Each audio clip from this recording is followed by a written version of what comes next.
How are we doing, everybody?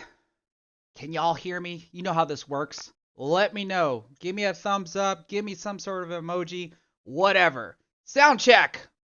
What are we all here for? We're here to have some fun. We're here to see who's going to win the Jflower Q that I did a product review on. I see some thumbs up. I see some wonderful people in here. But you know what I don't see? Some thumbs up. I see that I have 70 plus people in here. I've only got 28 likes. Come on, people. Y'all know how I like to do this. Let's try to keep the like ratio at least at a 50%. So if you're new to the stream or if you haven't done so already, please hit that thumbs up button. It helps the get my live stream out in the YouTube algorithm. So that way my stuff is just more discoverable. But how are we all doing? You know what I need to do? I need to pop out the live chat so I'm not like staring way over here and have it be a little bit closer to my screen so I can read better. There we go.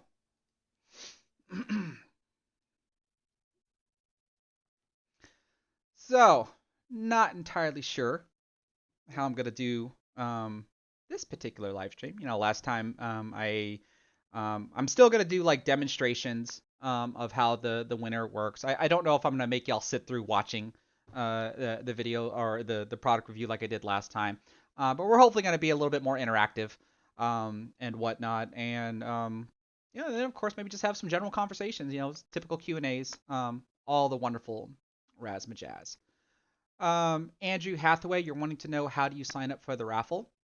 Well, I have a product review video on the Q that I'm giving away. So the live stream description should have a link to that product review video because until I draw the winner, you are currently eligible to enter into the raffle.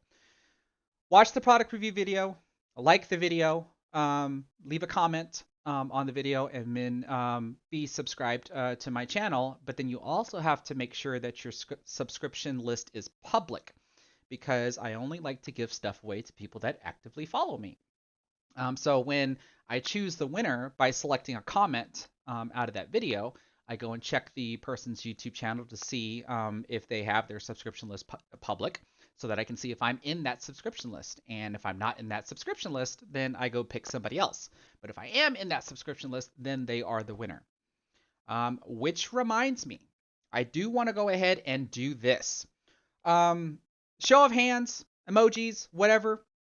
Who was here the last time I did the Jflower Q giveaway? Let me see a show of hands. Or whatever. Whatever emoji you want to throw up in the chat. Let me know if you were here last time.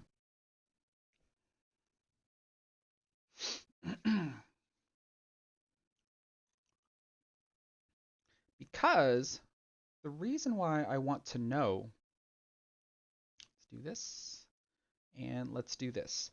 I don't know if y'all remember when I was showing examples of people that either were subscribed to me or were not subscribed to me.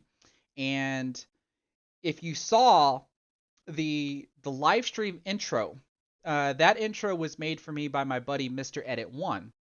If you saw the product review video for the Q that I'm giving away, the little 1 minute Jflower like promo that's at the very very beginning of the product review video, my boy Mr. Edit One made that for me at my request. I supplied him with well, I didn't supply him with the pictures, but I gave him the website of where you can find the pictures, and he professionally threw all that stuff together like lickety split. But if y'all remember, when I went to go look at his channel, I was nowhere in there, right? If I look for LIL, you can see here is Lila Travel Log and Lily and Lau. Well, I'm not in here, like somehow. Like this was the weird part. And hold on, where am I at? There I am. Okay. There. That's what I meant to do. But so the weird part is that I'm somehow not in there. Well, he contacted me later on and showed me that he is subscribed to me. So this was the kicker. If I show you this, these are people that are subscribed to me within my lifetime, and I can see that the font is small. Let me see if I can make it bigger. All right, there we go. And if I scroll through and see, here he is right here, that he's subscribed to me and I'm subscribed to him. So I've got an issue here. There's a small issue that I have to deal with. And that is, what happens if I pick somebody that supposedly is not subscribed to me, because when I look at that subscription list and the subscription list is not public, and I don't appear to be in the subscription list, then I pretty much say that they're not a valid winner. What do I do in a scenario? What should I do in a scenario like that where they actually are? Because when I did the last draw, I had a couple of people that either didn't have their subscription list public, or I wasn't in their subscription list. And it is quite possible that they are subscribed to me. But the problem, like, maybe you'll say, like, well, why don't I just look at this list, right? Well, the problem is, if I scroll down here to the bottom, and let me hide this. Whoop, not that. Let me hide this. I don't know if you can see this, but like, I have thousands of subscribers that I would have to sift through just to see if they're in this list. Because the only thing, if you read up here at the top, it says this list only includes users who have made their subscription list public. So if you haven't made your subscription list public, you're not going to be in this list. But I cannot sit there and just like go through thousands and thousands and thousands of people, even by subscriber count. Because if you're just a YouTube browser, I don't know how many followers you might have, whether it's 0 followers or 100 followers. And even if I sort this by subscriber count, it would take me forever to find you. And I wish, for example, maybe I could sort by action, but I can't. I can only sort by subscriber count, and I can only sort by date subscribed. So who knows when the account actually subscribed to me? So it's a bit of a delicate situation on what to do, other than for me to say that if there's a glitch in the software, then I just kind of have to say my bad, and unfortunately you wouldn't be the winner. I wouldn't know any other way to handle that. But what do y'all think? Like, what should I do in a situation like that? Because I'm open to suggestions. Because it was my only way to make it as fair as possible.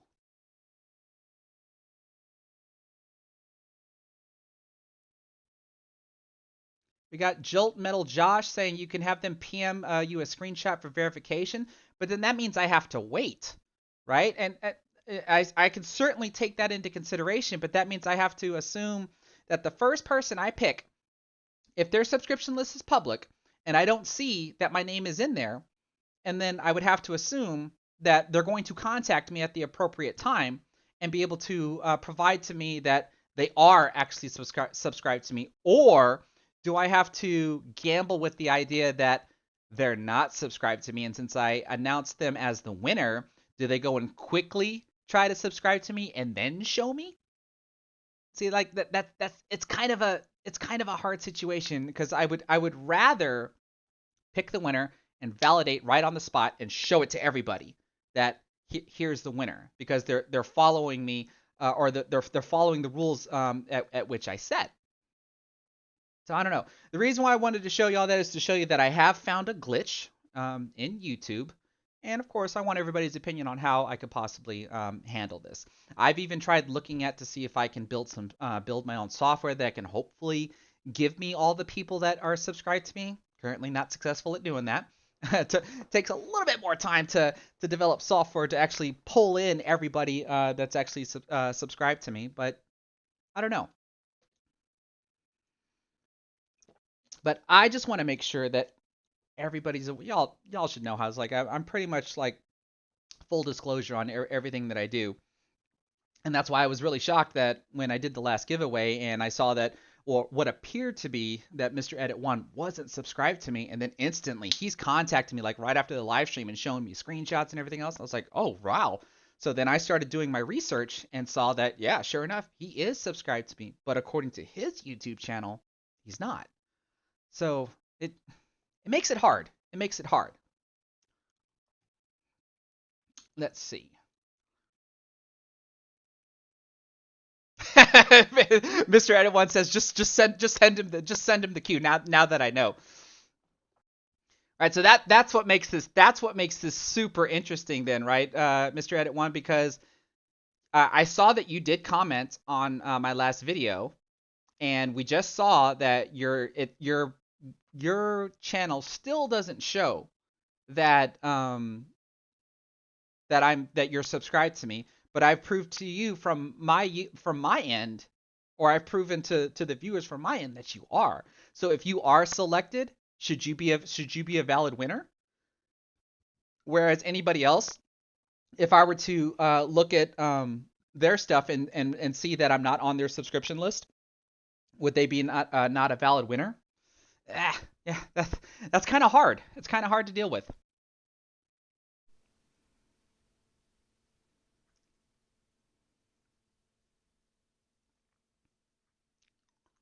Yaworski pool practice saying must be present to win. It will boost your viewers. I know it sucks for some, but that's the way it goes sometimes. I mean, you're not wrong. You're not wrong. That is obviously a way to do this as well. But so far, I just haven't had any issues with any of my giveaways to where, like, I have yet to do a giveaway where the person that won did not get back to me. Like every person that I've ever selected in any giveaway prior to even doing it the way that I do it now has always gotten back to me. And then of course they have gotten their prize. Let's see here. Ryan Harmson, you're saying like it looks like I was subscribed to Mr. N1, so does that have an impact? No, because there are other channels as well where the same conditions apply where we're subscribed to each other, but I show up on their channel. So it's literally a YouTube glitch. There are other YouTube glitches that are out there. Like how many of y'all go to somebody's channel and it shows you that you're not subscribed to them when you know in fact that you are? And if you're on your phone or you're on a web browser and all you do is refresh the page and then it magically shows you that you're subscribed, like that's another YouTube glitch.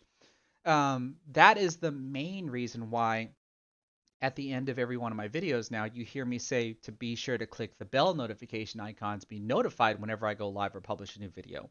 Because I don't know for certain that when you subscribe to me, is YouTube doing the right thing in the background to where when you go check your subscription feed, which your subscription feed, which is supposed to show you all of the people that you're subscribed to when they publish new videos.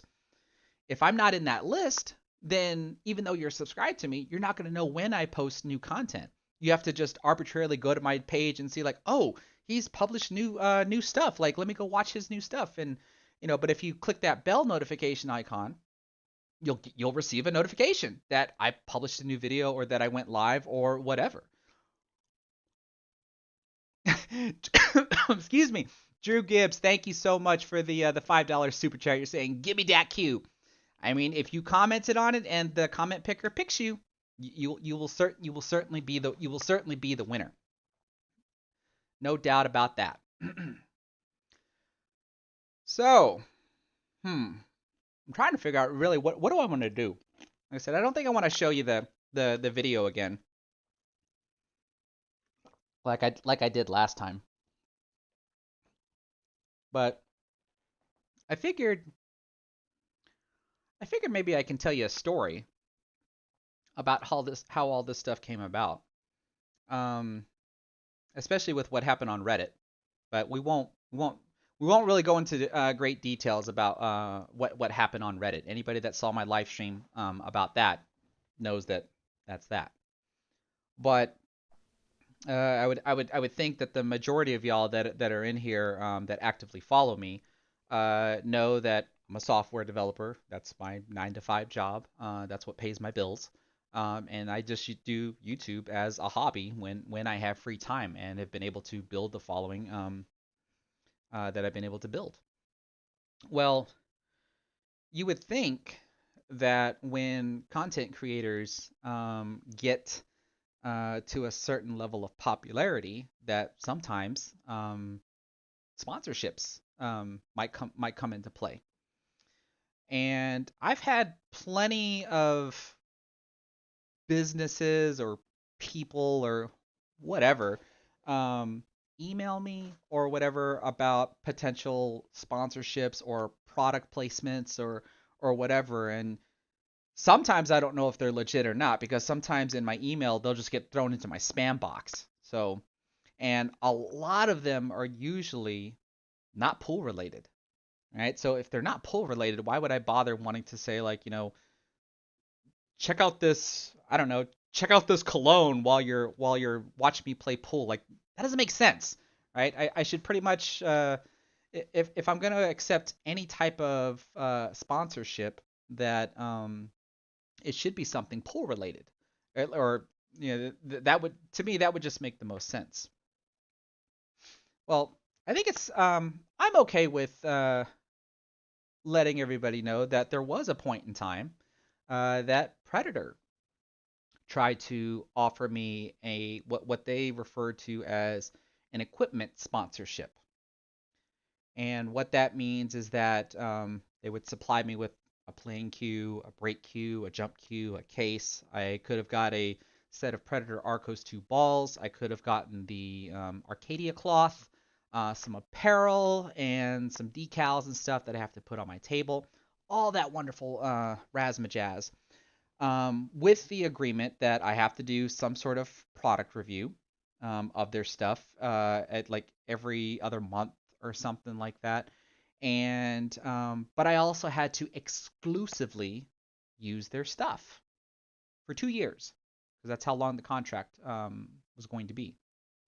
Well, I didn't like the fact that I had to exclusively use their stuff, even though I currently have their stuff. But if any of y'all have been following me long enough, you know that before I was using Predator, I was using my Sean. My whole YouTube channel started with my Sean Q and my Predator BK3. But then eventually, my Sean got replaced by my Viking Qs, and I was using my Viking Qs for quite some time. And then eventually, when I wanted to try carbon fiber Qs, I switched over to Predator. So I let Predator know that I have your cues and the cues that I have aren't cheap, so it's not like I really need new equipment. Um, and their response to that was, well, we don't have to send you anything right away. So long as the cues that I have are like in good conditions, like they want everything that I do for them to be very well presentable. And that's understandable. It's like I wouldn't want to have a beat up predator cue to show off or anything like that. And so they said that they'll send me new stuff when I need it. And so I'm thinking on my end, well, that sucks because if you think about it, a new predator cue, a new break cue, and a new jump cue is probably around $2,000 to $3,000, maybe. So I just talked myself out of that because I already have their stuff. And then when it came to the cloth, the predator cloth, they were going to send me predator cloth like every 6 months. And I had asked, like, does that mean I have to pay out of pocket to have my felt replaced every 6 months? Because I already have cloth on hand that I'm eventually supposed to get my table refelted. And so they said, well, if you already have new cloth, go ahead and run with that.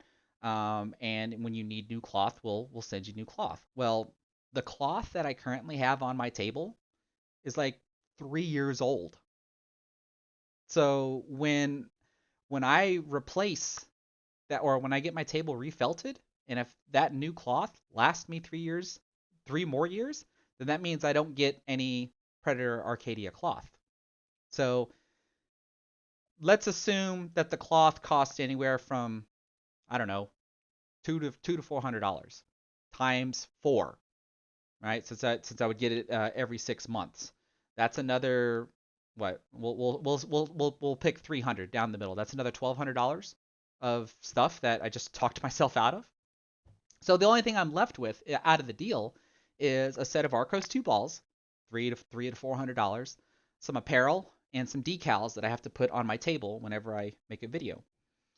So, and I have to exclusively use their stuff for 2 years on top of doing product reviews and stuff. Well, personally, I didn't like that deal, so I tried to negotiate with them to where they could basically send me stuff to where I can do reviews like I'm doing with the Jflower cues, and then after that, I mean, the cues now used, like when I do the demonstrations like I did with the 2 Jflower cues, because now I'm chalking it, now I'm hitting with it, so now it's a used cue.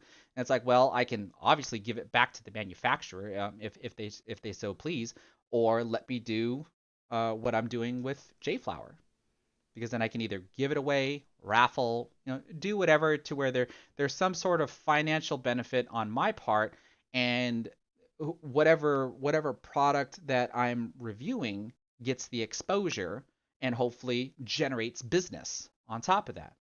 Well, in the end of it all, we just couldn't come to an agreement. So that was that. Well, time passes and Jflower contacts me. They contact me with the same exact deal that Predator wanted to offer me. And I told Jflower the same thing. And I was like, well, actually, I didn't tell him the same thing. I pretty much just said that, hey, you're offering me the same exact thing Predator offered me. And I told them no. So what makes you think I would tell you yes? And they were more understanding of my needs, because they asked, well, why wouldn't you want to take this offer? And I told them, I was like, well, of all the cues that I own, are you going to buy me out of those cues? Because you're basically telling me that stuff that I own, that I should be allowed to do whatever the heck I want to do with, you're telling me I can't use in any of my YouTube videos. And they were very much respected of that point of view coming from me. And so we have the agreement of which we have, that I can do these reviews and do whatever I want with the stuff with no expectations. And so far, I've benefited from it. They've benefited from it. And I'm also free to do whatever I want to do, which is what I should be able to do. So, for example, after I give this cue away, if I want, I can product review this. I showed this in my last live stream.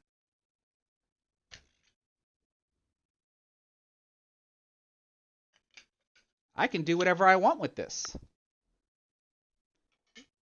Wouldn't y'all think that that's something to be like, that's a good business relationship to have? Everybody gets to benefit from it. I get to benefit from it. The manufacturer gets to benefit from it, and y'all get to benefit from it. Nobody loses, right? To me that's the greatest deal in the world. I don't see where there's a loss here in any of that. Right? So with that whole Reddit fiasco about, he's sponsored, and I'm like, if y'all know the definition of what sponsor is, you would know that I'm not sponsored. But that's, I don't even want to go down that route. But I figured at the very least, since there is the possibility of, like, anybody that's new that comes to my channel, if they come across this live stream, then they have more behind the scenes, that whether or not if I'm supposed to disclose this information or not, or because you as the viewer would hold me to some sort of expectation that I'm supposed to give you full disclosure of what I do behind the scenes.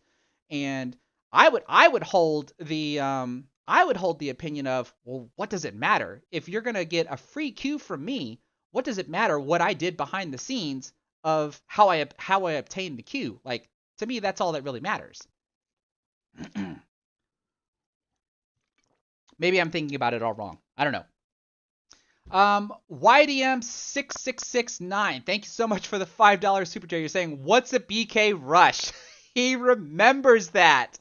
So yeah, this is like I said, anybody that's been following me enough knows that I also work with Nate from the Queue It Up Network, and he had a virtual 9-ball, 10-ball tournament that he called the Battle of the Sexes, the bots.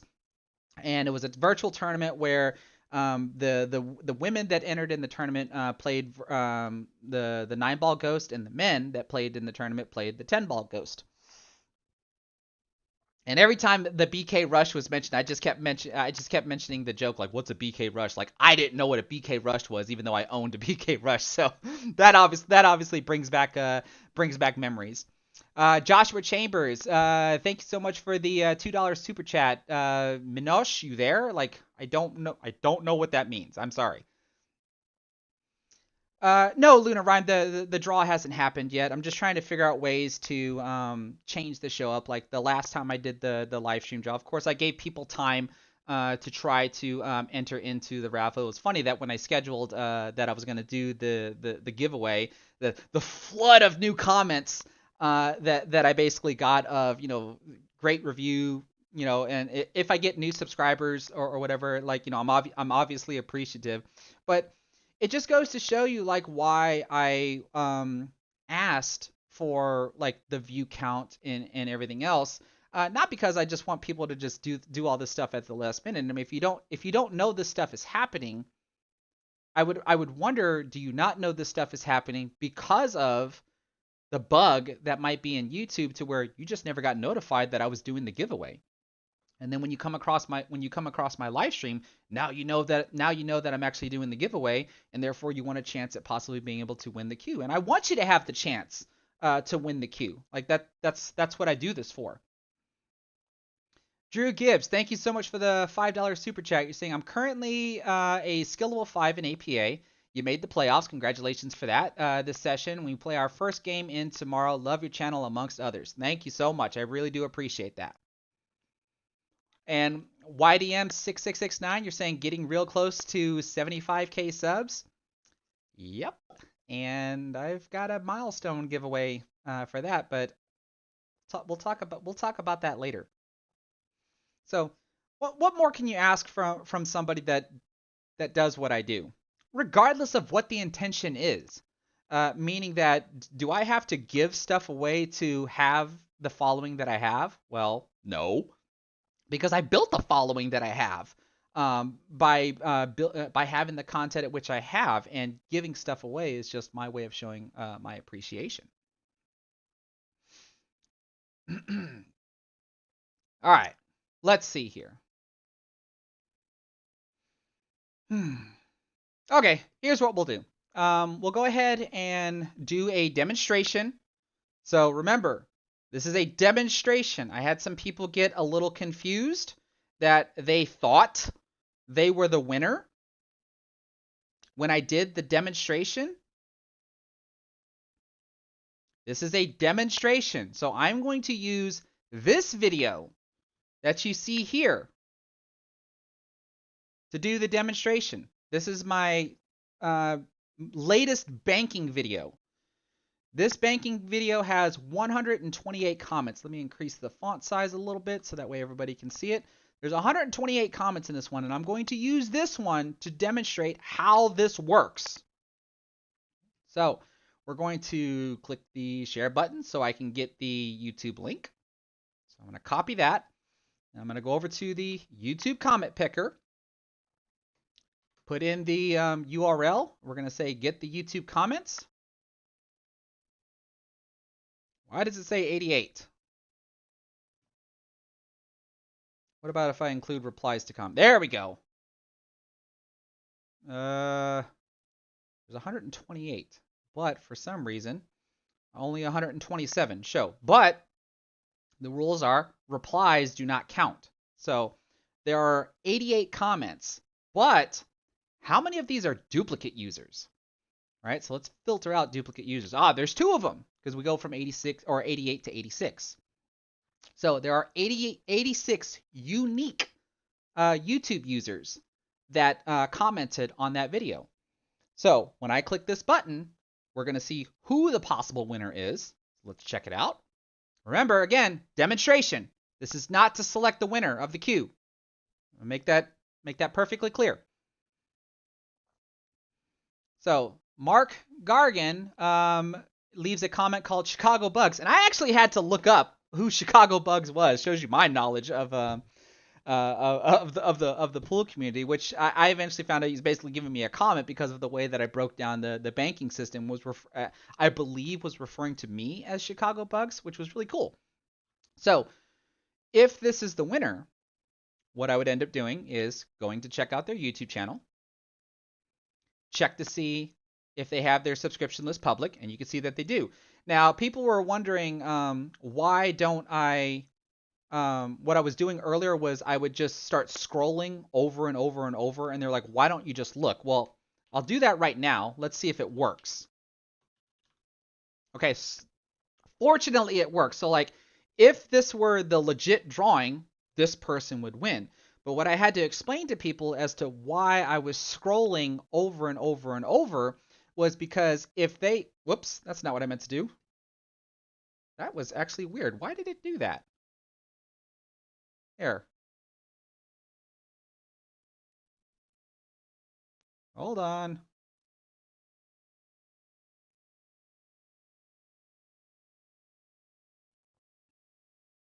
There we go. Why did I get so big? That's what she said. At any rate, troubleshooting on the fly. People were confused as to why I was scrolling through the person's subscription list when I could have just found myself. And I had to explain to everybody, well, when you look at someone's subscription list, it doesn't load everybody all at once. It only loads whatever the page will actually show. So you end up scrolling to the bottom, and what ends up happening is more channels will get loaded if there are more available.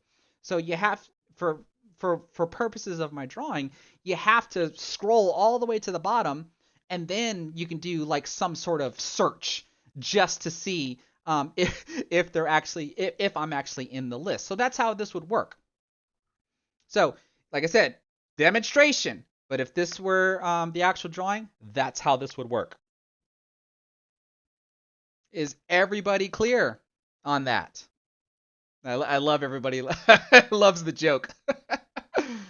Oh my goodness. Let's see here. Is everybody clear on how this works?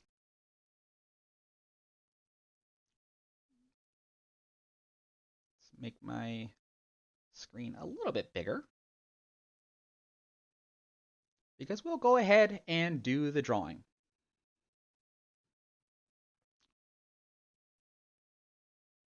All right, so here's my video. So let's click the share. Let's get the URL. Let's go over to the comment picker. Let's put in the URL, and let's get the comments. There are 446 unique commenters. I think I'm saying that correctly. How many comments are actually on here? 500. Let's see how many of them are replies. There's a couple. Goes from 446 to 453. And if I do filter out the duplicates, then there's the 531. But we don't want duplicate users, and we do not want replies. They just have to be actual comments. So, is everybody ready? Let's see who the winner is going to be. 3, 2, 1, click. Kenneth Wheeler. Hope I'm the lucky winner this time. Great looking cue that packs value and performance. Well, Kenneth, are you in the chat? Because let's see if you followed the instructions. We're going to go to your channel. Well, at the very least, your subscription list is public. So let's go ahead and look immediately to see if I'm already in there. And so right now, it says 0. So that's why I was saying before, well, you can't see it because of how I got it kind of cropped out. But when I do a search, the result is 0. But this is why I said before about how I would want to scroll to the bottom. And every time I scroll to the bottom, more users are going to get filled up. So I've now reached the complete bottom of his subscription list. So if I come in here and try to do this again, there is that Lil Buttsmart. I don't know if that's a comedian or whatever. There's 3 matches. So here's match number 1. And there's match number 2. We have an eligible winner. The first one. The first actual one. So the way this is going to work, Kenneth, if you're not in the chat, I'm going to find your comment on the actual video, and I will pin it to the top as well as reply to your comment. You need to get a hold of me. And so you can either email me, contact me on Facebook, or do whatever, because obviously I'm going to need your address so that I can ship you the queue.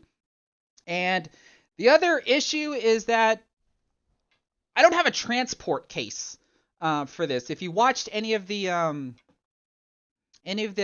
product review videos, you would see that, like on the very first one that I did, there's supposed to be a hard transport case. Well, they don't use that anymore. That came to the why am I stumbling on my words? You gotta love a live stream. It came to my attention that they don't offer the transport case anymore. Instead, they have the like soft transport sleeves that you would put like a single Q bag that these would be put in. But I don't have any of those either.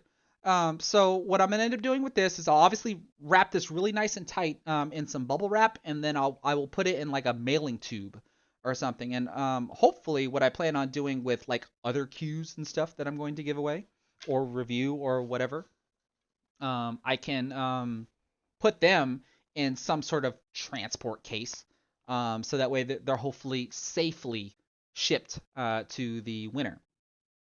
So again, Kenneth Wheeler, if you're in the chat, I haven't seen your name scroll by yet. Congratulations on winning the raffle, and obviously following the rules at which I do these raffle giveaways.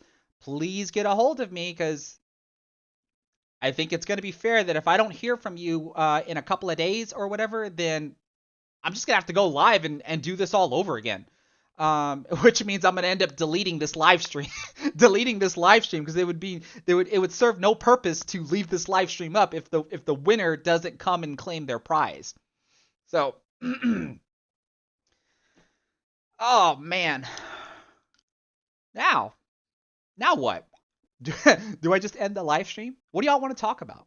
Y'all have any questions that y'all want to ask me, or ask me, or ask about the channel, or what my plans are, or whatever? Let's talk. I've only been streaming for 44 minutes. But do know that Jflower cues are not the only products that I'm going to review, and cues are not going to be the only products that I'm going to review. I am going to be reviewing other types of products, but of course, everybody should know that I just have to find the time to do all this stuff. I mean, I just started clipping out my APA matches from that last live stream that I did, where I reviewed 3 of my APA matches. So I'm fortunately clipping those out doesn't take a whole lot of time, but going into my garage and actually recording an actual video, that does take time. That takes hours. Y'all know it takes me hours to do all this stuff. So, let's see, what do we have here?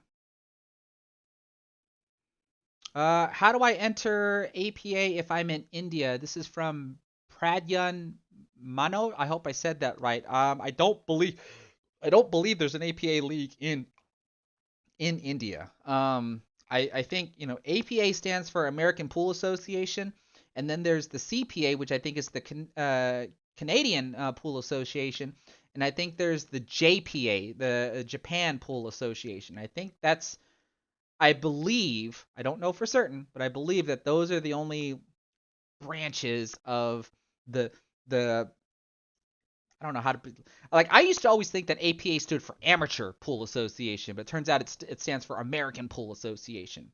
As far as an amateur pool league, those are the three branches that I'm aware of. I don't think there's one in India.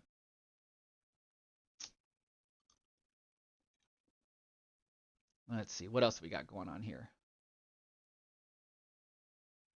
AJ Luther, you actually bought the queue after I did the review, and you love it.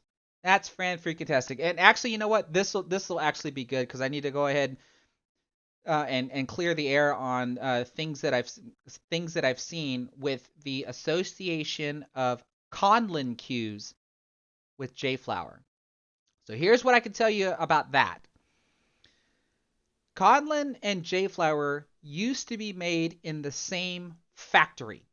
Two different brands made by the same manufacturer. So that's why you can see that like on Amazon or eBay or whatever, you'll find these Conlin cues that have pretty much like the same price point as Jflowers, but they're not Jflower cues. And what ended up happening was that they basically were able to produce like 100 or so cues. I believe it's referred to as an OEM, which I don't even remember what that stands for. Original equipment manufacturer. They made under the same manufacturer. They basically made like a couple of hundred cues or whatever for both Jflower and Conlin, to where they kind of went hand in hand. But then after that they separated to where now they are their own individual entities. They are not associated with one another. So stories that I've been seeing, posts, videos, or whatever, is that people will say, I bought a Jflower queue off of Amazon, and all I can say is, no, you didn't, because Jflower doesn't sell queues on Amazon. You just happen to see that whatever was sold to you has the name Jflower in it. Because a lot of people would basically claim that whatever it was that they bought had a warped shaft. Well, if you buy it off of Amazon, it doesn't come with a lifetime warranty. Whereas if you buy it off of the Jflower website, it does come with a lifetime warranty. So just I'm not saying to not buy Conlin cues. What I am saying is just be careful when you do make these purchases, because I've just heard stories that some of them come that the shafts are warped. If you get a warped shaft from Jflower, Jflowers is going to fix it. End of story. But if you buy something off of Amazon or off of eBay or whatever, you're taking a risk. And if it's a risk that you're not willing to take, especially if you end up with a negative result, you can't associate Jflower with it. That's just not the way it works. So just fair warning, everybody. Just be safe out there when it comes to that stuff.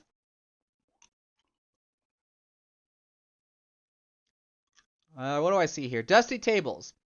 You're making a request. Do a video on when, how, and where to use the kick and stick shot.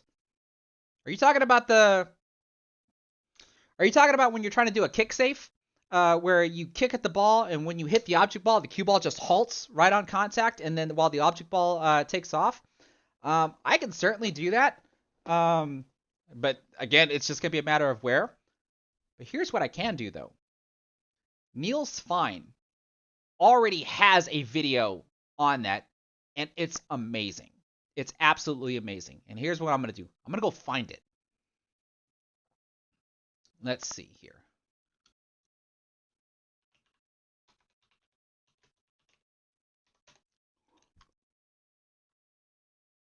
Let me go find his kick and stick video. Or if anybody already knows it,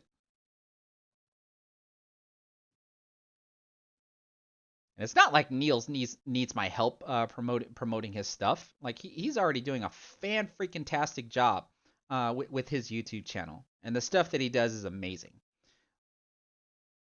There it is. This video right here. And I love how all of his videos start with, "This video is brought to you by Longoni Cues," because those are his sponsors. But this video right here, Dusty Tables, is a fantastic video done by Niels the Terminator Fine on the kick and stick. I highly suggest that you watch it. And so Niels, if you happen to come across my my live stream and you see me plugging you here, you don't even have to say thank you, because this is just what I do to help help myself and help other content creators. Oh, Dusty, you've already seen it. Okay. Well, as far as my take on it, like I eventually just have to get to it. I always have stuff jumbling around in my head as to what do I want to do next, and nothing I ever do is scripted. Nothing I ever do is planned.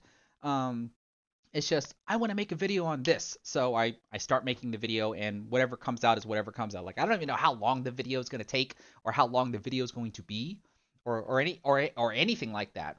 It's just when I'm done doing all the recording and I'm done doing all the editing, I look and see how long it is. I'm like, oh, it's a 20-minute video. Then it's a 20-minute video. So if I ever get around to doing that, then I can try to figure out how to break it down. Maybe I can try to add something that Niels might have missed. I doubt that he missed anything if I go and watch that video again, because like I said, the way he explains stuff is so well done as well. But I'll see what I can do. Like, that's the best answer I can give. So I'll see what I can do. Bad Toad 454, you're asking me if I prefer soft tips or medium tips. I now prefer soft tips. For the longest time, I used to shoot with medium tips. My Sean has a proprietary medium tip on it. My Viking, I have a Kamui Clear medium tip on it. But then when I switched to carbon fiber and I switched to the Revo, it came with a Predator Victory soft tip. And ever since I started using soft tips, like, they're amazing. And I can tell the difference between soft and medium. And I even mentioned that when I was reviewing like the Jflower cues, because they come with more mediums. And like, you obviously can't tell when you're watching the video, but if you watch any of my videos where I'm using my Predator cue and listen to the sound versus listening to the sound of the Jflower cue, you can hear a distinct difference in the sound between the soft tip and the medium tip, if you want to assume that carbon fiber is carbon fiber. You know, because if you want to assume that, well, since it's a Predator carbon fiber, it's probably made better than the Jflower carbon fiber, and you're more than welcome to have that assumption. But if you want to make the assumption that carbon fiber is carbon fiber, and really the only difference is the tip, because we're talking Predator Victory soft versus more medium, there is a distinct sound, and there is a distinct feeling, at least for me. And with all that in mind, now that I've been shooting with soft tips, I just prefer soft tips. Now, my Predator Black 4.5, it's on the verge of needing a new tip. And I actually want to try the How soft tip, because I have some, and I could either go and buy me a Predator Victory soft and retip it. Like, y'all, so if y'all follow me enough, y'all know that I have my own lathe and I do my own tip work and stuff. So I would try to retip my own Predator Revo shaft. I mean, I might screw it up, and if I screw it up, then I have to replace the shaft. But that's how I get better at stuff, by practicing it. So I wanted to try to put maybe a How soft tipped on it, just to see how it feels, see if I like it. Because if I don't like it, then I'll just take the tip off and put the Victory soft tip back on it, and that's that. AJ Luther 723, you're asking, is Jflowers associated with Perry cues? It came in a Perry box. Where did you get that from? Because I'm not going to be the one to say yes. I would assume that they're not associated. But if you're saying that you have a Jflower cue that came in a Perry box, I would ask, where did you get it from?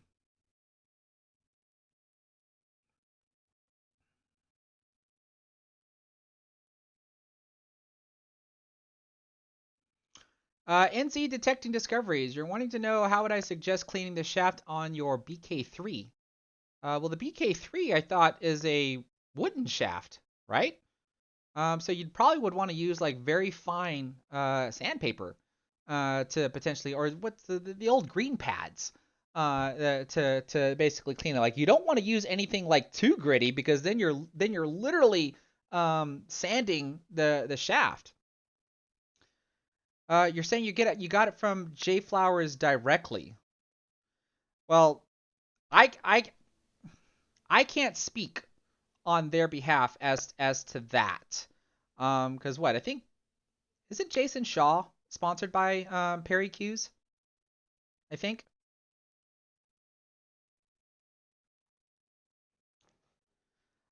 But what I can tell you, AJ Luther, is I can certainly ask. That's at least the best that I can do is I can ask and find out. But I'm not going to make any type of assertion that there is some sort of an association between Jflower and Perry Hughes. That's the best answer that I can give you right now.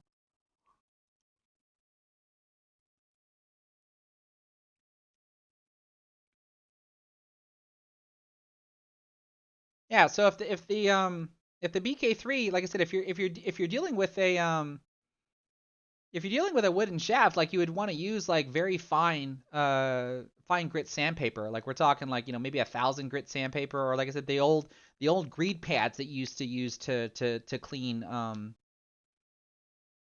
to clean wooden shafts and stuff. And then there are special types of cleaners that you can buy to help like polish to polish the wood grain, or you can like I with my lathe I have a cleaning solution and a sealing solution. And even on those two solution bottles, it gives me specific directions to say like, start with like I think it says like start with like 600 grit sandpaper, use 400 grit sandpaper, use this solution, and blah blah blah. Like there are specific steps because I'm not a I'm not a cube maintenance type of person.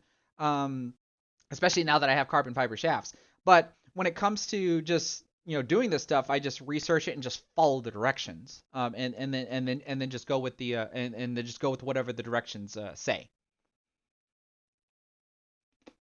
Yeah. So Jason Shaw is I think he either shoots with Perry Hughes or he's sponsored by Perry Hughes. So I like I said I'm not going to say that there is an association between the two because I honestly just do not know.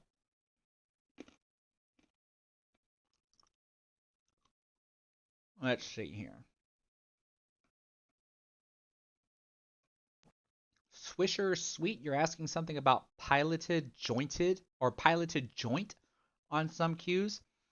I only recently started to understand how joints are measured. When you hear like 3/8 11 or 3/8 8 or whatever, like and how you're supposed to do. I still don't really exactly know the difference between like radial or whatever, and then of course there's unilock and stuff. So if you're asking something about piloted joints, I really am not going to know what that is. I would just have to research it. I am not going to attempt to pronounce that first name, but I will say Bowie. You're asking me why did I move from wooden Q to carbon fiber? Curiosity. Like that's really what all that did it. Like I said, because when I quit playing pool many years ago, and I quit for about 3 years. When I came back, I bought a Sean STL 17. That of course has a maple shaft, and then I eventually switched to Vikings. I've got videos on my channel that kind of explain like why I switched and stuff because there were background stories with all of that. But then the carbon fiber crave started coming about, and the Predator had Revo, Mucci had theirs, Jacoby had theirs, and like all these different manufacturers started coming out with all these carbon fiber cues. And I was like, well, I want to check this out. Like, what's all the hype about? And so I did a bunch of shopping because I wanted to make sure that whatever cue that I had, the butt of the cue had to be some formation of black and with whatever design that I happen to find eye appealing. So that way there's at least some sort of coordination between the shaft and the butt, being that the carbon fiber shaft is black or blackish, grayish, or whatever, and then the butt would resemble the same color. So that's how I ended up settling on the Predator Black 4.5 that I bought, and then I also have the Predator Tuxedo Q to go along with it. But it was all just curiosity, no particular reason, and that's why on a lot of my videos where people ask me about like different equipment. It's just personal preference. I shot just as good with my maple shafts like I did with my Sean or with my Viking versus how now I shoot with my carbon fiber shafts. There are different feelings in the way the cue feels in my hand, the way the vibrations of the cue hitting the cue ball and stuff, and like all of that feels a little bit different. Um, but yeah, like I don't know any other way to answer it. There was no specific reason that I wanted to switch to a carbon fiber cube because I thought it was going to make me a better player. It was all just curiosity.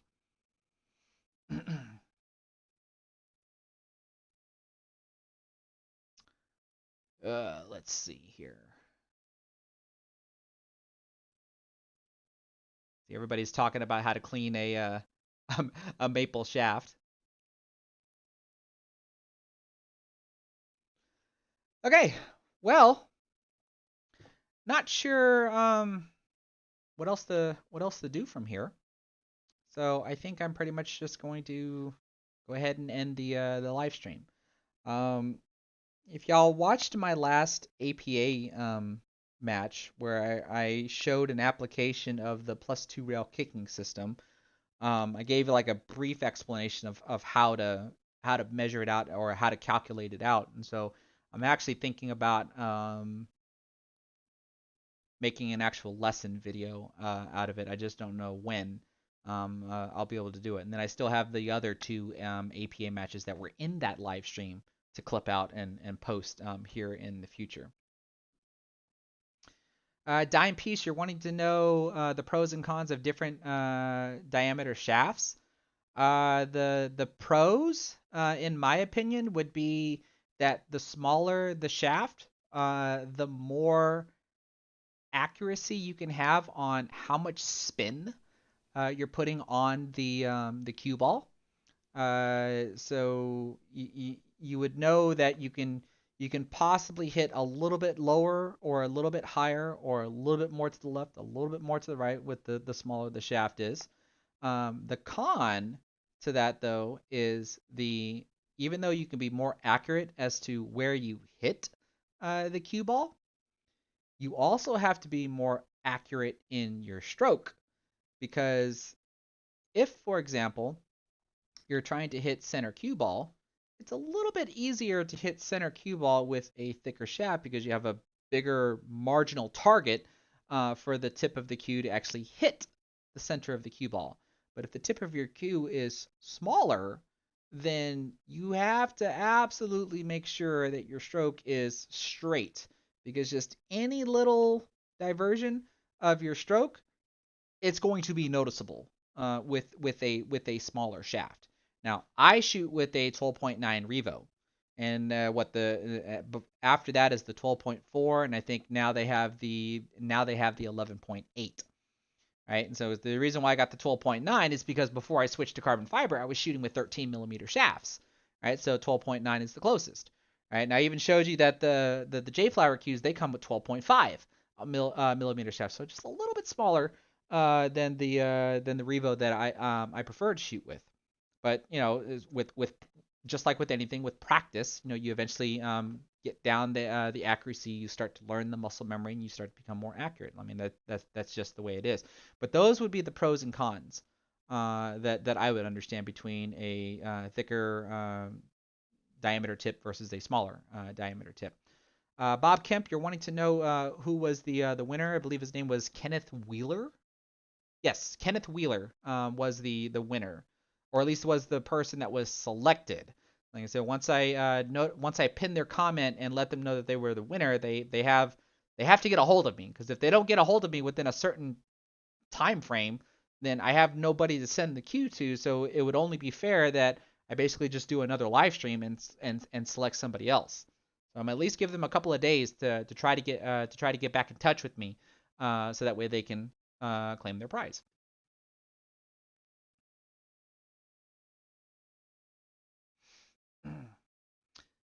Dime Piece, I can understand your perspective on that it's easier and it's harder at the same time, and I would hopefully think that it's easier and harder at the same time for the reasons that I explained about even though you can possibly access more of the cue ball because now you can be more precise at where you hit the cue ball, but you also actually have to be more precise on how you hit the cue ball because you have a smaller tip diameter to go along with it. Stephen Barker, do you want to know if I have any more 9-ball leagues plays to post? Fortunately, no. Unfortunately, no.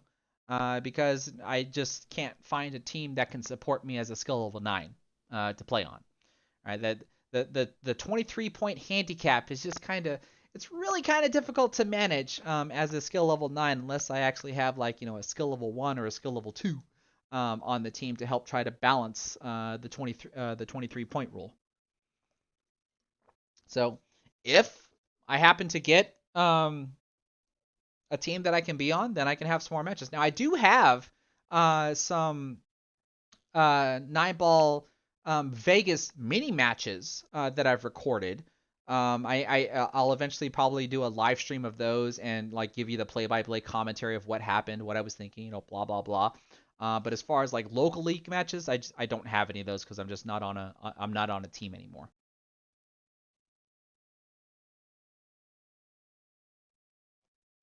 Ooh, I like this question. This is from G Money Gaming. It says, when did you feel like you became a decent pool player? From when you started asking from a wait, from when you started asking from a new APA player myself. I'm not sure what you're saying on the second half of your statement, but your question is when did I feel like I became a decent pool player? And I'm glad that you used the word decent. Because some of y'all should know that I do not like to describe myself as a good pool player. And I say that humbly because in comparison to what's out there, like in my area, I'm at least in my local immediate area, I'm one of the top players. But literally, if I were to just drive like an hour away, I'm not even. I think I'm below 50%. If you were to think of this roster of players that you have, whereas at least here in my local area, I'm probably somewhere between 75, maybe higher, closer to the top. But once I drive like an hour or 2 hours away from my immediate area, I drop immediately like below the 50% margin of players that are actually out there. And then of course, in comparison to a professional, I mean, like my Fargo rating is only a 643, so what level would you judge, good, awesome, great, whatever? It's just I say that to try to make sure that I tried to present myself as humble as I possibly can. I know what I know, and I'm able to execute what I know to a reasonable standard, and I'm able to teach what I know at a reasonable standard where other people are able to pick it up. So uh, wow, when did I?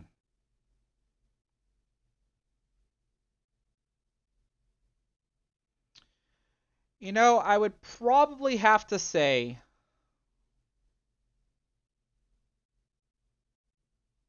I've been playing the game for about 20 some odd years. I would probably have to say somewhere around the 10 to 12 year mark is probably when I considered myself a decent player.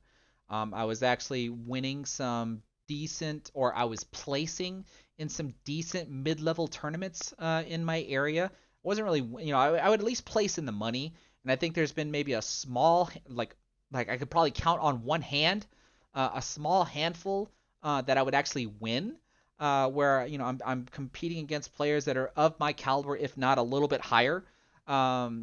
And then of course, like when I would go play in the Texas State Open, like for the first couple of attempts, I would just go 2 and out, right? Because I'm always playing against someone that's like superbly better than me, and I end up just getting my butt kicked. But then as time goes by, next thing you know, like I might win my first match and then lose my second match, win my third match, and then lose my fourth match. And I was like, so once I start seeing this progression to where it's like now I'm just not immediately getting my butt kicked, and it's like, okay, now I'm starting to compete. But then of course life takes its toll, and I have bills to pay and stuff, and I can only devote so much time to keeping my game up versus working my 9 to 5 and paying my bills. So that's when I really had to basically just make sure that pool is a hobby.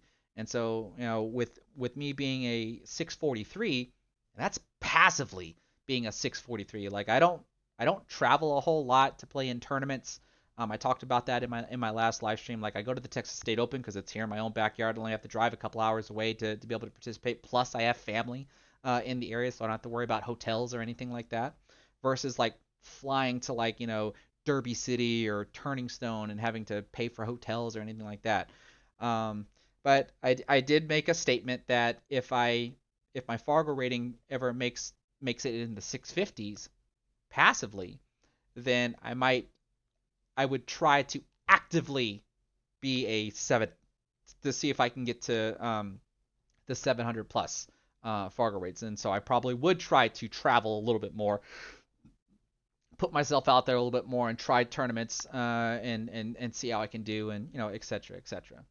But yeah, long-winded answer for a short question off. When did I start considering myself to be a decent player? It was literally probably 10 years after playing, because I started playing when I was 17, and I played non. I think everybody has a similar story. Like when they get hooked into pool, like they would play nonstop every day for hours and hours and hours and hours and hours and hours. And then there was a point in time where I just couldn't do it anymore because it was affecting my college grades. And I wasn't getting good grades in college while I was trying to maintain my pool game. So I eventually put pool aside and focused more on college. And then everybody that I was better than before I went to college, they became better than me as I was taking a break from playing because I was focusing more on college. Now, of course, that I'm graduated, I have my career job, I own my own pool table and stuff, and I'm able to get out there more often and play more often. My game has climbed back up to what it is now.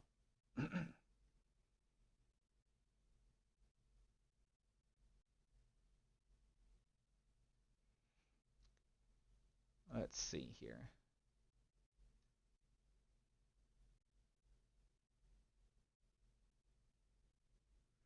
Oh, this is a good question. Last time taker, Timothy Majors, do you ever gamble, and your thoughts on playing for money? Yes. The difference being is that when I was younger, before I got my career job, pool was like a second source of income along with my part-time job. Now I just gamble for the sake of pressure, but I don't I don't gamble to the point to where I have to worry about breaking my wallet, if that makes sense. So therefore, you might be asking, well, if it doesn't hurt your wallet, how can there be pressure? Well, it's just the simple fact that I don't like to lose money, right? So, but if I can afford to lose it, that's what I mean by it not hurting. But that doesn't change the fact that I don't want to lose it. So, like, when I was younger, it would hurt to lose $100. You know, 20 years later, it doesn't hurt for me to lose $100. But some people are okay with losing more than that. I'm not. Like it, I would of course love to win it, but I wouldn't want to lose it. That's for sure. But your question is like, what do I think about it? Well, I think it's a good thing.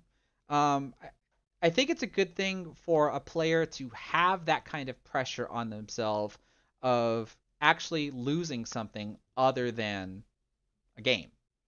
So, like with my APA teammates, I explained to them like the levels of pressure that you should try to put yourself in order to be able to test your abilities on playing under pressure. So, for example, when the first time they played APA League with me, knowing that they're playing for me, they have this pressure of playing to my expectation until they learn that I don't really have an expectation of them. I just want them to play well, and as time goes by, there's going to be wins and losses, and after so much practice, there'll hopefully be more wins than losses. But then there's still that pressure. So they play APA League, and then that's the pressure. But then we get to playoffs for the first time, and that's another level of pressure. Then we get to cities, and that's another level of pressure. And then we went to Vegas, and that's another level of pressure, right? And every one of my players rise to those occasions. Like first time, they might get the shakes or whatever, they get a little nervous. But then the second time, it's just like, okay, it's just another game. So once they're done with that, because now you're dealing with the pressure of trying to perform for a team, like you don't want to let your team down, right? But my team knows that we don't work that way. There's no letting the team down. We either win as a team or we lose as a team. There's no individual winning for the team or an individual losing for the team. But then when you're used to all that type of pressure, then another type of pressure that you can put yourself in is tournament play. Go play in a tournament because now you are playing for yourself. And if you go play in a tournament, you're also going to be playing people that are as good as you, maybe not as good as you, or better than you. Whereas in the APA, if you structure your roster appropriately, you will most likely be playing people of similar skill almost every night. Sometimes there's the oddballs of like a 7 playing a 2 or a 6 playing a 3. Like those happen from time to time. But most of the time it can, or other times it can be pretty even. But in a tournament, you don't know what you're going to get. So therefore, there's that pressure of I gotta play good, and so like when you're playing, you're gonna feel that pressure, and then after you take your losses or whatever, that pressure gets lighter and lighter and lighter, and your performance starts to go up. So every time you feel a level of pressure, if you're able to push past that level of pressure, your gameplay goes up because you're just not as nervous, right? So we've got league pressure, tournament pressure, then there's gambling pressure. And it's just another level of pressure because now you're saying to yourself like, well, wait a minute, I don't want to lose my money, and I'm certainly not suggesting that you should go gamble for the sake of trying to make a quick buck. What I am suggesting is like if you're going to try to gamble, just bet something that you're fairly comfortable with losing. Because one, you just don't want to lose it, and then two, it's just another level of pressure. And then like for me, I thought those were the only 3 levels of pressure that I had to worry about. Then I found a 4th level of pressure. And that's y'all. Playing online, playing live, playing for the internet, having a camera on me and performing, especially after making a bunch of YouTube videos and making it look like I'm the hot stuff and look at all the stuff that I'm doing supposedly on the first try. When if you're a realist, like how many takes did it take him to actually perform that jump shot or draw the full length of the table or do whatever, right? But then when I did my first live stream, that was a whole nother level of pressure that I just really wasn't prepared for. I got through it, and now I'm okay with it, right? So like I said, a 4th level of pressure that I can suggest. But that's the whole idea, especially when you're asking about, how do I feel about gambling? I think it's fine, but I obviously think it should not be to a point to where somebody is going to get hurt, especially financially, or let alone, the ego gets in the way of to where like someone is so upset over losing that physical altercations happen. Like none of that is necessary at all. It's like it's the simple fact of if you can't afford to lose it, do not even attempt to put it up.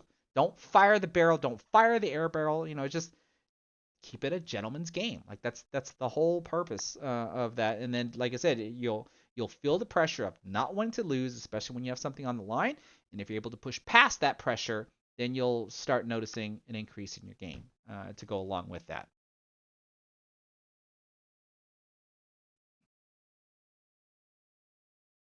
Crush Vitzer, looks like you're asking who won. It was Kenneth Wheeler, not Kenneth Hill. Let's see. Christopher Scott said, I'm an okay level but I moved to Ecuador, of which no one plays here. But I have a pool table in my apartment building. What pool halls would you recommend me go to if I go to USA the next year? Well, I mean, that's a very, very broad question, right? I could say, for example, I don't know if you go to Las Vegas, I think it's Griff's. Like that's one of the most famous pool halls here in the United States in regards to Las Vegas. But it all depends on like what state you go to visit. And I don't know where all the pool halls are in every single solitary state. So it would really just depend. Let's see here.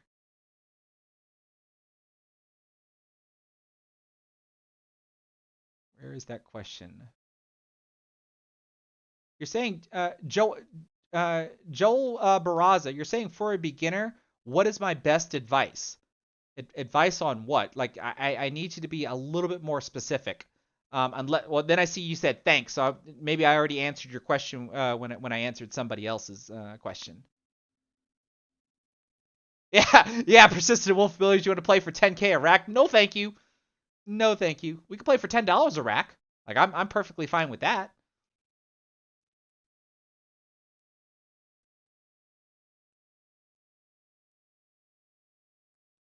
Now, Devin Taylor, like that's perfectly understandable. You're saying you don't get mad when you lose. You love playing the game, and you love when you get bested by a better player. Like you get beat by a better player. Like that's something that you're supposed to be okay with. And like you said, you do get frustrated when you do miss shots that you know that you could have made. Like that's just normal, right? Like you're not going to be the perfect player and be able to make every single solitary shot, especially shots that you can make 99 times out of 100, because there's always that one instance where you're going to miss that shot. It's always a possibility. Devin Taylor, you're saying you're asking if shooting gloves are worth it. Totally worth it. Totally worth it. Even with me using a carbon fiber shaft, I wear a glove when I play. It's totally worth it.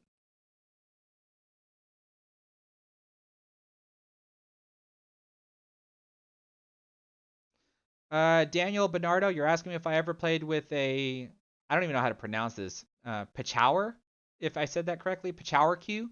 If I haven't, I should give it a try. They make fantastic cues. I mean, maybe in due time. Um, I, I can say this, like again, mentioning Niels Fine, he just recently gave away a Longoni cue.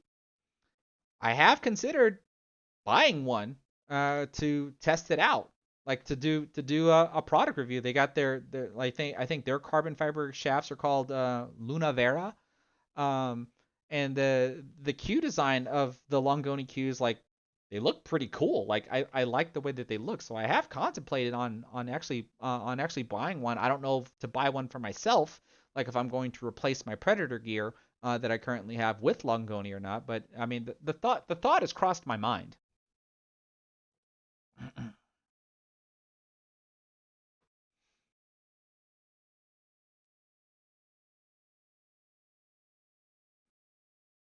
Ah, this is too much fun when all of y'all want to ask me questions. It makes me not want to leave.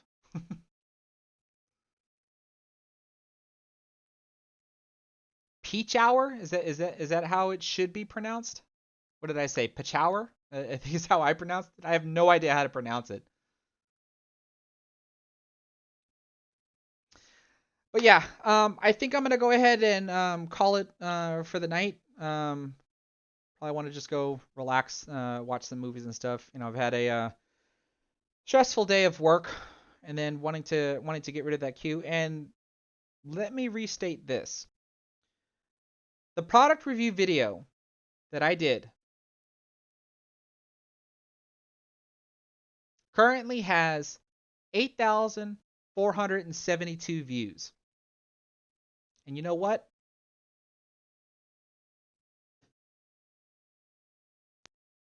For the sake of full disclosure, I want everybody to see this.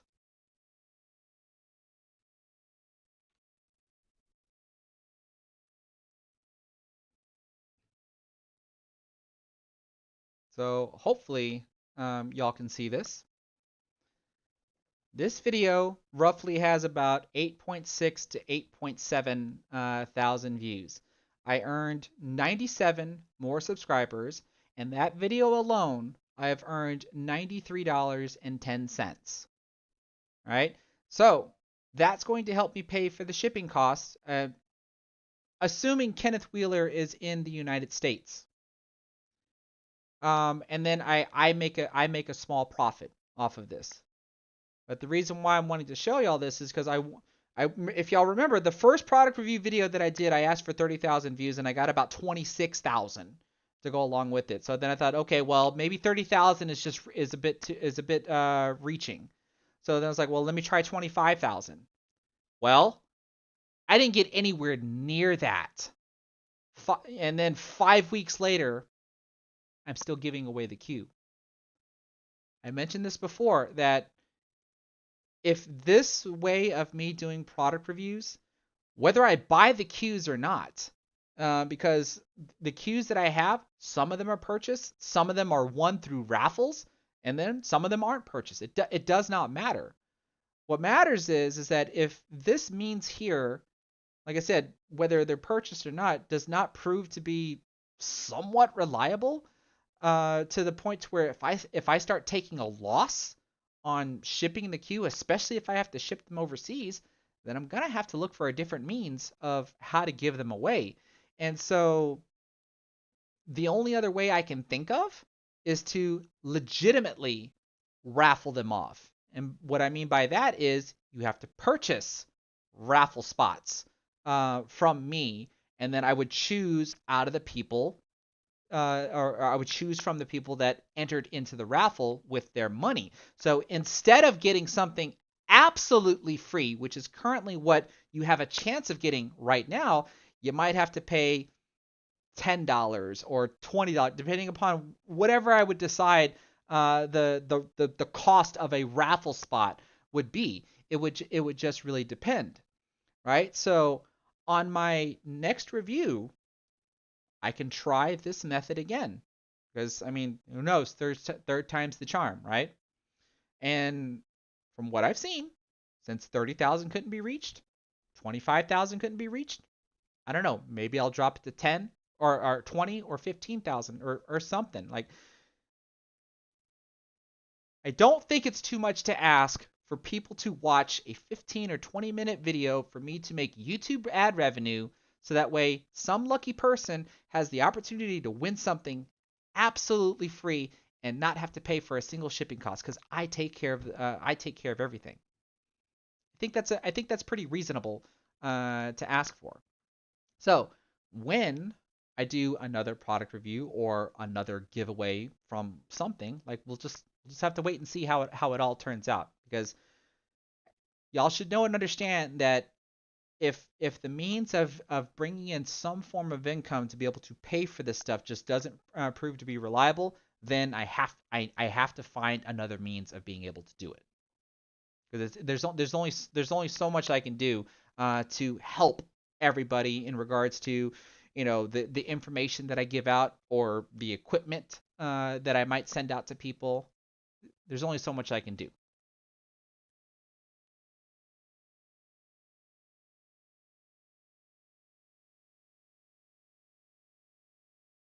Dime piece, I really appreciate it. You're saying you hope that I make a million. I actually have a buddy of mine that challenged me. Says if I can actually reach a million subscribers, which I don't know if I ever will, but if I did, they would like throw this humongous party for me if I if I ever did make it there. Logan Smith, you're saying, hey, you're a big fan of my vids. They indeed help you, and I'm very appreciative to know that. After getting your stance down and then hitting the cue ball dead center, what do I work on? Well, if you got your stance down, you're able to hit dead center of the cue ball. You obviously the next step, since you know how to hit the cue ball, the next step I would advise is that obviously aiming. You have to be able to see that you're going to make a shot. But from dead center cue ball, you need to learn where does the cue ball go after making contact with the object ball. That's like the primary basis of like the foundation of your game, knowing where the cue ball goes all by itself without trying to control it. And what I mean by without trying to control it, no side spin, no top spin, no bottom spin, nothing. Just the normal rolling of the cue ball or the sliding of the cue ball depending upon the distance between the cue ball and the object ball. Because if you do not know where that cue ball goes all by itself, then it makes it a little bit difficult to try to control it. So if you think you got your stance down, you think you got center cue ball down, then obviously work on your aim and then learn where the cue ball goes after contacting the object ball. All right. So like I said, I think I'm gonna pretty much call it here, because like we can go on and on and on with questions. I'll be back again for another live stream, whether I'm reviewing videos or I haven't done a live stream in a long time in my garage where I'm playing on my table. So I need to eventually do that again. But every time I come on, I'm always happy to answer questions and whatnot. But again, Kenneth Wheeler, if you see this live stream, make sure you get a hold of me. Like I said, I'll give you a couple of days to get in contact with me. Otherwise, I have to scrap this live stream and then just do it all over again. And I would really hate to do that. So reach out to me, and let's see what we can do about getting you your new cue. Everybody else, thank you so much for being here. I see that pretty much after I announced the winner, like everybody left. We went from having like over 100 viewers in here, like 130 or something. Now we have 50 of y'all in here. So everybody that stayed for all the afterwards Q&A, thank you so much for being here. I see I have 126 likes. Everybody that gave me a super chat, thank you so freaking much. It's certainly not necessary, but very, very much appreciated for that.